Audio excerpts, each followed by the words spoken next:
The governor of Zamfara state has made comments regarding the issues surrounding banditry in the state. The governor reveals that authorities know the location and identities of the bandits. They know where the bandits live and even know their families. Despite this knowledge, they cannot act independently to capture or eliminate the bandits. The governor blames the lack of federal government authorization for the delay in taking decisive action. He emphasizes that if given authority, he could quickly dismantle banditry in Zamfara state. The governor has established a community protection guide known as CPG as a defense mechanism against banditry. The state has faced security challenges for over 13 years, which were inherited by the current administration. The governor highlights that the state has seen progress in reducing large-scale killings. While attacks still occur, they are no longer as frequent or deadly as in previous years. Farmers can now return to their land, reflecting some security improvements. The governor attributes the progress to intelligence provided by local communities. He stresses the importance of political will in addressing the security crisis. The governor has made security a top priority under his administration. The CPG provides crucial intelligence that conventional security forces cannot. The local security forces understand the terrain and dynamics better than external forces. Despite improvements, challenges persist, such as sporadic attacks. Some of these challenges are due to negative media portrayals aimed at discrediting security efforts. The governor encourages first-hand observation of progress in the state. A notable change in agriculture indicates improvement in security. The governor has visited local governments to assess the situation personally. Despite the progress, some bandits continue to demand levies from farmers. The governor credits the establishment of CPG for helping mitigate security threats. He explains that the CPG complements federal security forces, not replaces them. There have been controversies, including the replacement of 2 CGP commandants in 7 months. The former commandant accused the government of underfunding the CPG. The governor denies this accusation, stating the commandant was involved in misconduct. The governor says the police arrested the commandant and there is proof of his involvement in wrongdoing. Banditry in Zamfara state is characterized as theft by armed groups, but the scale makes it more severe. The governor questions the motives of these bandits, as they are not fighting for religion or clear economic gain. The bandits target poor and innocent people rather than government officials.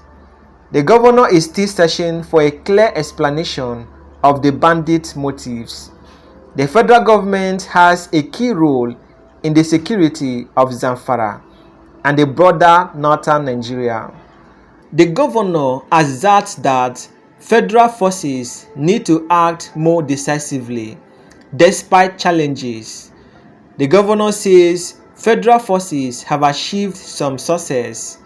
A recent operation killed a notorious bandit leader with cooperation from the community. The governor emphasizes the importance of cooperation between state and federal authorities. He suggests that if he had more direct control, the bandit would be eradicated quickly.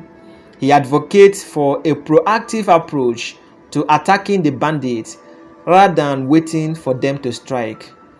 Negotiation with bandits is a controversial strategy that has failed in the past. The governor opposes negotiating with bandits unless they lay down their arms unconditionally. He believes that negotiation empowers the bandits. Past negotiations with bandits have not led to lasting peace or reduced violence. The governor blames past governments for failing to address banditry adequately. He claims that negotiating with bandits undermines the victims who have been killed or displaced.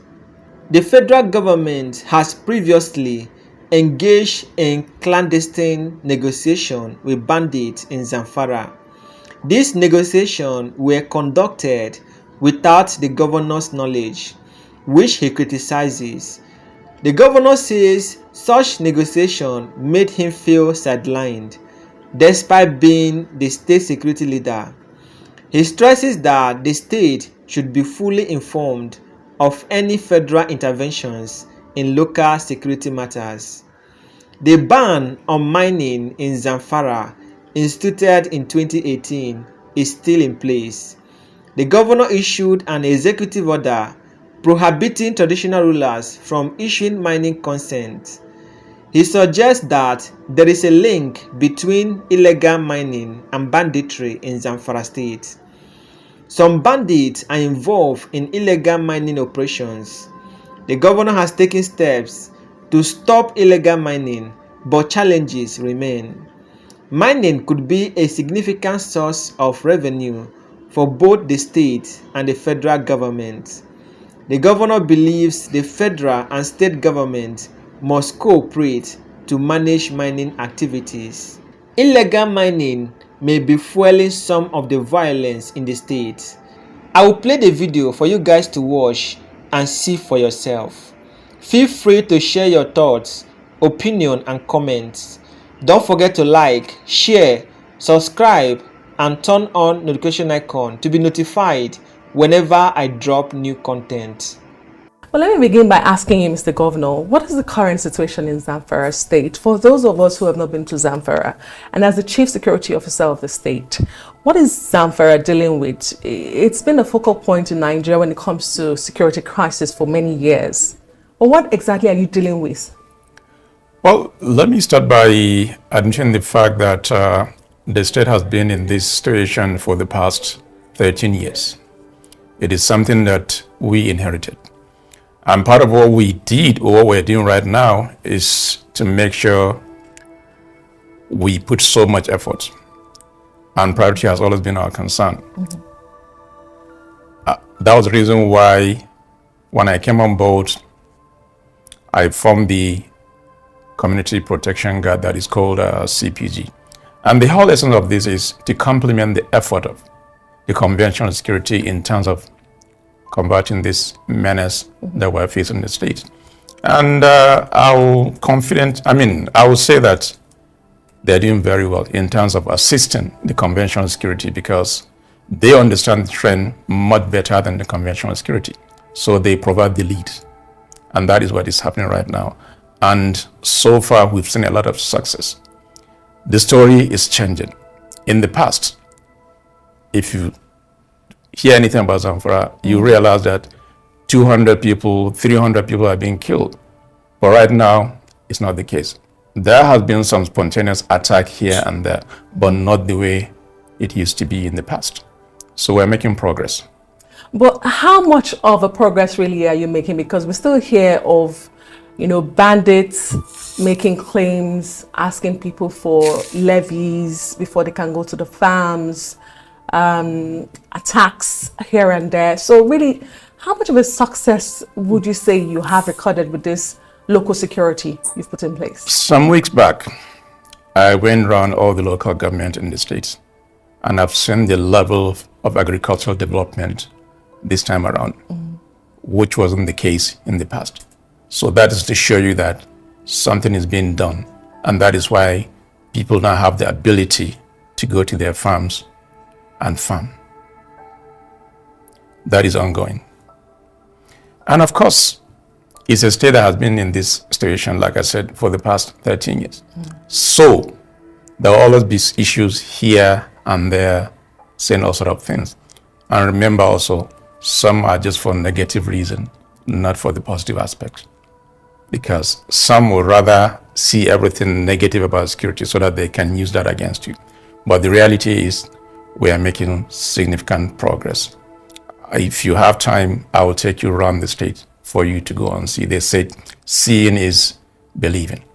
So yes, we're making progress. Indeed. So, I mean, what have you been able to attribute to this success recorded by the local security you've put in place that the conventional security has not been able to do for the past 13 years? What are they doing differently? First of all, there's the political will on my own part as a governor. And I've taken security as one of the major issue, number one, under my administration, which was the reason why we formed the CPG. Mm-hmm. And also, we're spending so much to make sure we have intelligence information in terms of movement of these people, which is being provided by the locals. And there's so much community awareness now for people to be able to report any suspicious movement by these people. And it's making things much easier than the way things used to be. So the political will is number one. And that is why we're making this significant progress. Security is key to everything, without which there will be no meaningful development. That is the difference. Great. And, you know, as I recall, this was set up about 7 months ago. Absolutely. Less than a year. Yeah. But it has also had its own challenges. I mean, you've had to replace the commandant. You've had 2 commandants in the space of 7 months. So there have been controversies with even the local security.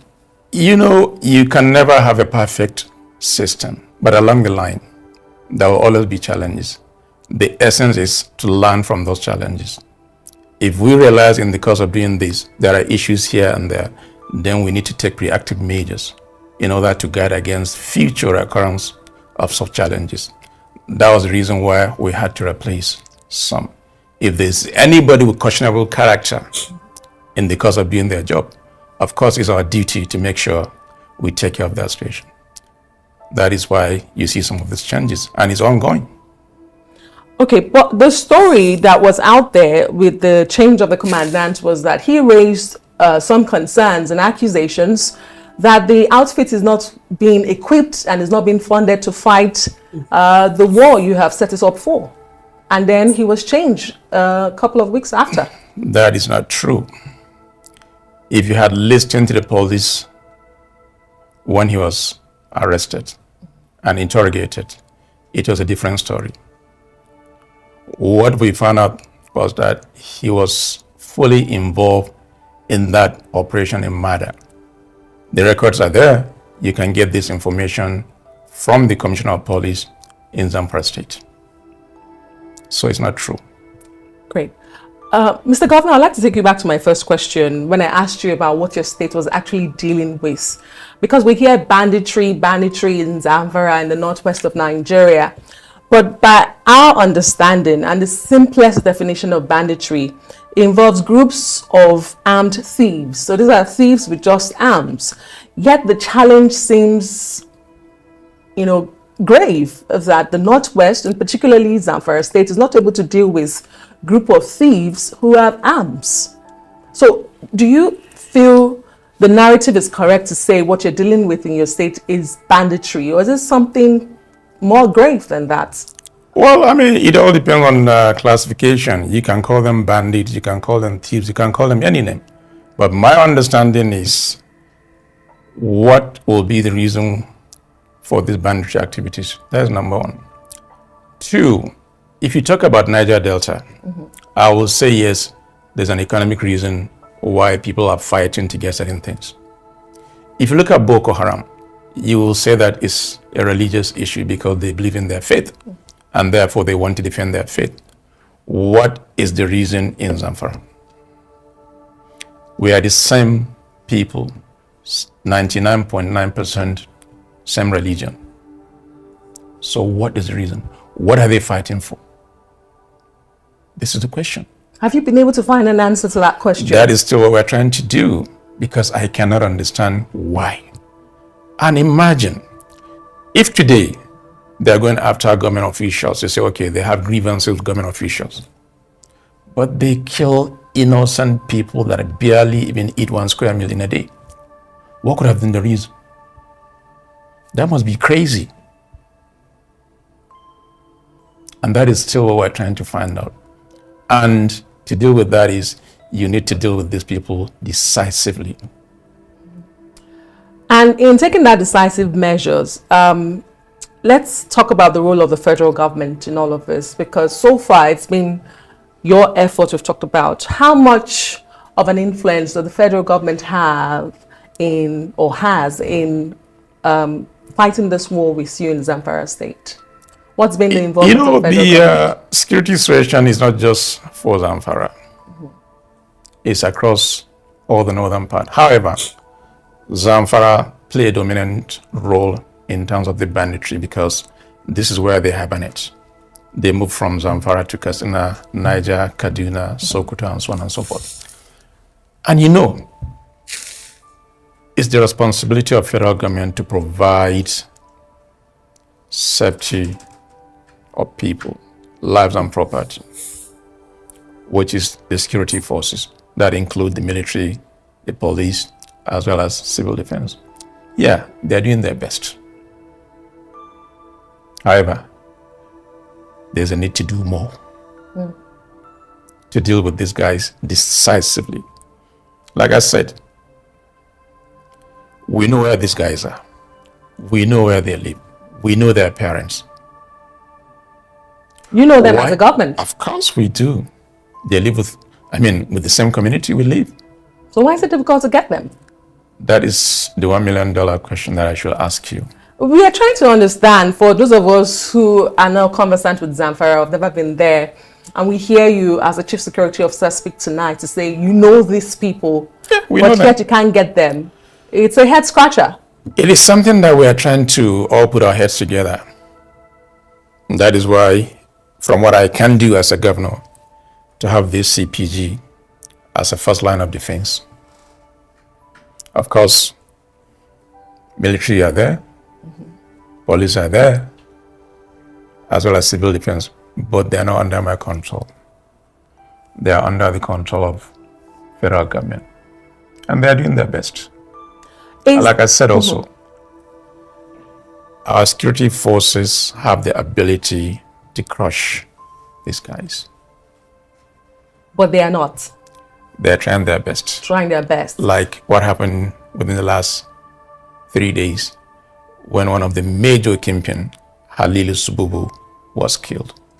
It is a combination of both military as well as the CPG and the community that made it possible.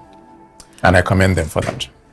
Okay, I wanted to take you back to one of the questions you raised tonight about what is fueling this in Zamfara, because you seem to say, it doesn't look like there's a religion undertone to it. The people they kill are also poor, so they're very poor, so there is no barely surviving. To go after them. But there's a question of the mining, the natural resources in Zamfara state. Don't you think that is enough to fuel all of this in Zamfara state? And I wanted you to answer if the ban placed by the federal government is still in place on mining in your state. The ban has been in place since 2018, so it's nothing new. I also met it. What I did on my own part is to also make sure the traditional institution do not give this consent form or consent letter for any mining activity in Zamfara state. And it's one reason why we had to issue an executive order that will stop giving out consent letters on mining by traditional rulers. Now, yes, there is a kind of correlation between insecurity and mining. And that's the reason why we're making conscious effort to have a clear understanding between the state and the federal government on what will be the best way to go about it. Of course, it's about revenue as far as I'm concerned. If we're able to get it together and make it functional, that means there's an additional revenue that will be coming to state government, which will be used in making some significant projects that will be for the benefit of our people. And I'm happy there's that synergy now between the state and the federal government in terms of mining activities on what will be the way forward. We're trying to fine-tune the whole thing. Okay, so if I understand you, this ban on mining that has been in place hasn't really shifted the needle in terms of the nexus between mining or illegal mining and security in the state. What I'm hearing is that some of the bandits are also engaged in some mining activities. For example, the guy that was killed 3 days ago, the Halilu Subu. But the rest are just artisanal miners, so to say. So it is something, like I say, we're trying to fine tune to understand what is really happening and what would be the best way to make it effective and functional, so that in the long run, there will be revenue coming to both federal and the state government.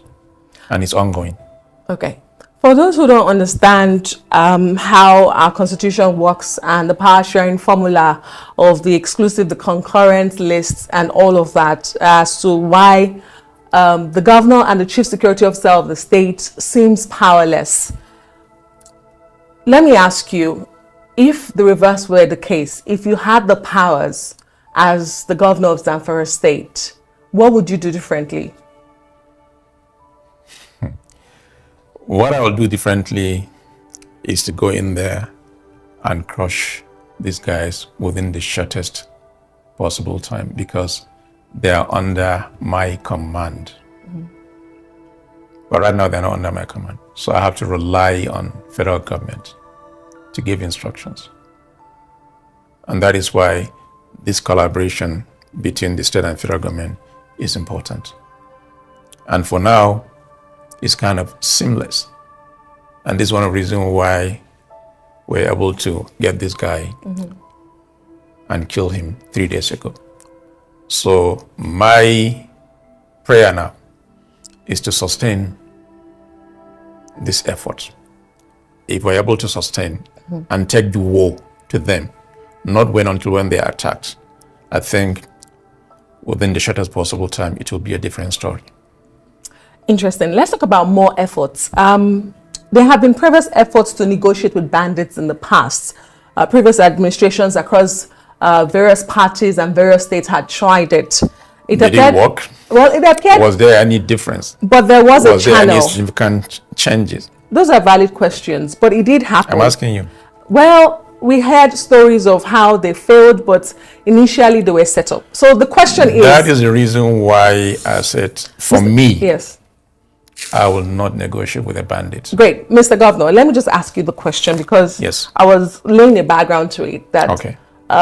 It's been one of the options that some governments have explored.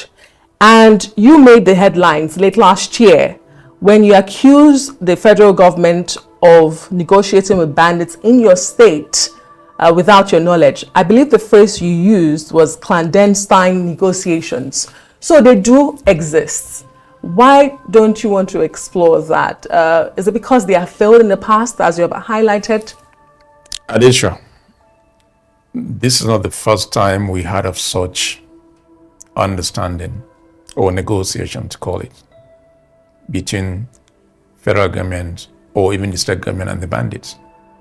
The question is, did that yield any results? Why didn't the killings stop? That's the question. So that means something fundamental is wrong. And if you realize something is wrong, then you need to really change your tactics. And that is why from day one I said, I will not negotiate with any bandit. The only condition that I will is when they lay their arms with a very clear term without any condition attached to it. How much of that have you seen? Has it worked either? For me, as a layman, what I believe is you don't negotiate at the point of weakness. You only negotiate at the point of strength. And that is the only way these people understand you're serious and you're committed. And you have spiritual power. It's like you're just making them much more important than the people that are being killed. And that is unfair. Why would you go and negotiate with somebody who is killing innocent people? It doesn't make sense. And like you rightly said, as a chief security officer of a state, why would someone come into my state with my knowledge to negotiate with these people? Is that fair? I should be the first point of contact. Whatever it is, let's sit down, agree, and discuss. At least I have an idea. And I can tell them exactly what it is because I live with these people day and night. Having sleepless nights, phone calls every day. X is being attacked. People are being kidnapped. So, did the federal government tell you why they took that decision without your knowledge? Did they admit it? We had series of meetings and we came to a common understanding. And so far, it is going. And that is why we insist on that synergy between states and federal government. So far, so good.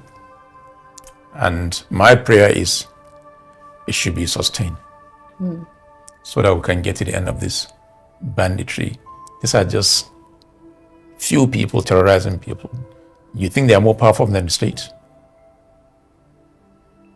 At this point, it does look like so. I don't think so. We are ready, we are committed, and we'll come to the end of banditry in Zamfara State, northern Nigeria, as well as Nigeria in general.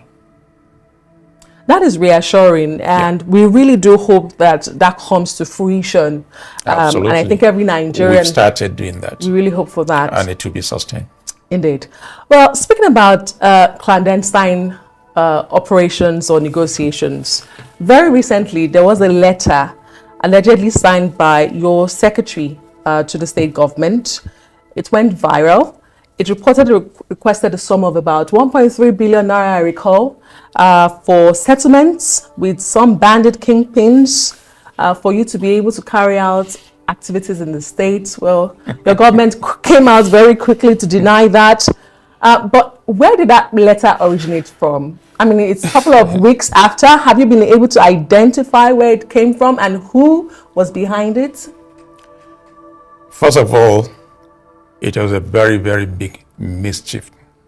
Mischief? By political opponents to paint Zamfara State Governor Dodolal as a bad guy. I worked for more than 30 years in my life. I have experience in governance. There is no way any right-thinking person will sit down and write that kind of memo, knowing that someday somebody will come and look at that memo. And I'll be so stupid enough to sit down and write names of all the bandits. 1, 2, 3, 4, 5 bandits to give them money. My stand has always been clear to whoever cares to listen. I do not and I will not negotiate with bandits. If you look at the heading of that letter, it says Northwest Governors Meeting in Katsina State. This is something that took place 3 months ago. If you look at the body of the letter, it's asking for money. And there are two parts of that letter. One for the bandit, one for some journalists. Yes. Would I be stupid enough, even if I'm going to bribe you as a journalist, for example, to write down Adeswa, X amount of money? Does it make sense to you? That is number one. Number two, I challenge anybody. The way the letter was addressed, HC, which means Honorable Commissioner Finance, go and check all the memos from 29th of May 2023 to date. If there's any of such memo that I've addressed my commissioner, please, I'll give you a lot of money as a proof. Okay, because we do not want to bet and I don't want to collect your money. But So let it's me... mischief. Mischief. And also to answer you, it's a world of technology. It's so easy to find any information. And we're able to trace down the IP address of that. So you do have those behind it? We got. And who was behind it? No, I won't tell you because there's a legal process. Has the person been arrested? Was it one individual? Well, was it a group of people? we've communicated to the IG, DSS, NIA with the full information as to who is responsible. So we're waiting, and the legal people will follow to make sure that person is brought to justice. So it will be a deterrent against such mischief. Is this someone in politics? They're not even someone in your state? They're so narrow-minded, even the way the whole thing was crafted. Was it someone in your state, Mr. Governor? Well, Adesra, when the case is out, you'll know. We'll make it public. Okay, we keep our fingers crossed. But for some of our viewers that are watching and who have heard you say, you would not be stupid enough to write or sign a memo, they might interpret that as to say you don't leave trails. So are there clandestine negotiations or operations you do without writing and having to sign? I just wanted to clarify that. I'm much more intelligent to be able to handle my memos. So you do have memos like that, but you just don't sign? There's nothing that is hidden. After all, it's for public consumption. That is why I said, go to Zamfara. You have a correspondent in Zamfara. Yes, we do. Can you tell that person tomorrow to go to Minister of Finance and look at all the memos, the way we write memos? If there's any of such memo, I will give that person 20 million naira tomorrow. Okay, Mr. Governor, you do have a lot of money you want to give out. Yeah, well, I can sacrifice that money. So you can sacrifice it. Great. So as to bring justice and fairness to people. Great.